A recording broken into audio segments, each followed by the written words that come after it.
절대 그렇게 하시면 안 됩니다. 이것을 몰라서 불필요한 벌금을 내고 계실 수도 있습니다. 벌금 고지서에 적힌 이것을 조심해야 합니다. 10,000원 아끼려다가 수십만 원을 더 낼 수 있다는 겁니다.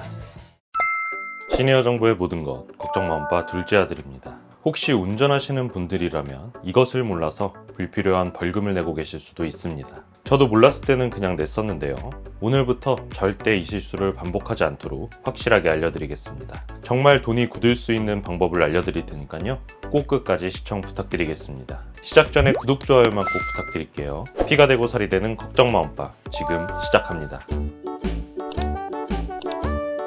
첫 번째, 벌금 고지서에 적힌 이것을 조심해야 합니다. 운전을 하다 보면 속도 위반, 신호 위반, 주정차 위반 등으로 벌금 고지서를 받아보신 적이 있을 겁니다. 그런데 이 고지서를 보면 범칙금과 과태료 두 가지 중 하나를 선택해서 내야 합니다. 많은 분들이 단순히 금액이 낮은 범칙금을 선택하는데요. 절대 그렇게 하시면 안 됩니다. 왜냐하면 범칙금은 단순히 돈을 내는 것뿐만 아니라 벌점이 부과되며 이 기록이 남기 때문에 자동차 보험료가 오를 수도 있습니다. 반면 과태료는 차량에 부과되는 벌금이기 때문에 벌점이 없습니다. 쉽게 말해 같은 금액을 낸다고 해도 선택에 따라 나중에 더 큰 돈을 지출하게 될 수 있다는 것이죠. 예를 들어 속도 위반이나 신호 위반을 반복하게 되면 보험료가 최대 15%까지 할증될 수도 있습니다. 즉 10,000원 아끼려다가 보험료 인상으로 수십만 원을 더 낼 수 있다는 겁니다. 그러니 앞으로 벌금 고지서를 받으면 무조건 과태료를 선택해서 납부하셔야 합니다. 두 번째, 과태료를 선택했을 때 이의 신청이 생각보다 잘 받아들여집니다.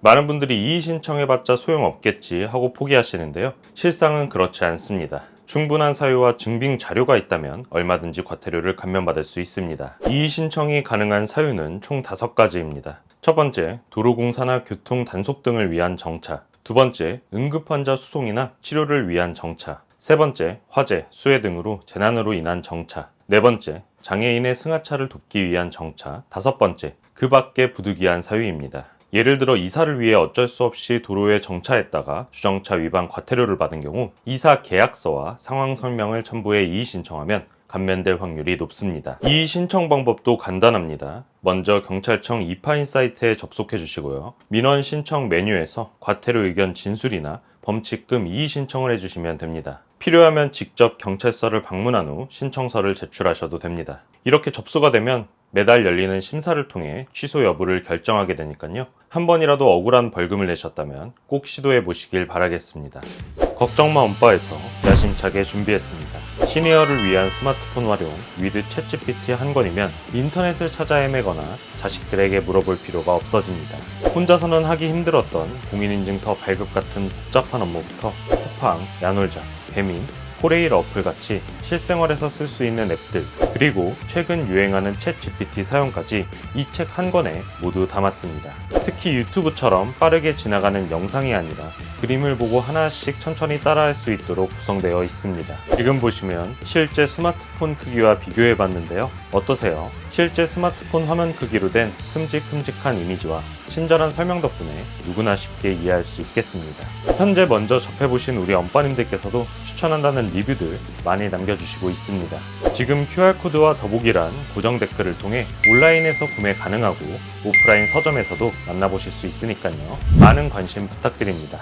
또한 25년부터 바뀐 이 규정이 있는데 몰라서 억울하게 벌금 내고 계신 분들이 많은 것으로 알고 있습니다. 바로 이제부터는 자동차 소화기 설치가 의무화된 것인데요. 지난 12월 1일부터 5인승 이상의 모든 차량에도 소화기 설치가 의무화됐습니다. 이 규정은 12월 1일 이후 생산, 수입, 판매되거나 중고 매매된 차량에 적용되는데요. 즉 기존 등록 차량은 해당되지 않지만 새 차를 사거나 중고차를 매매할 경우 반드시 소화기를 비치해야 합니다. 만약 대상 차량에 설치하지 않으면 벌금이 부과되니 꼭 주의해주세요. 오늘은 운전 때문에 생기는 지출을 줄이는 방법에 대해 알아봤습니다. 자동차를 운전하시는 분들이라면 정말 꼭 알고 계셔야 할 내용들이니까요. 이해가 안 되셨다면 여러 번 돌려보시면서 쓸데없는 돈 나가는 일을 막으시면 좋겠습니다. 앞으로 자동차와 관련된 새로운 소식이 나오면 저희 걱정마 엄빠에서 누구보다 빠르게 소식 전해드릴 테니까요. 저희 채널 구독, 좋아요, 알림 설정까지 꼭 부탁드리겠습니다. 감사합니다.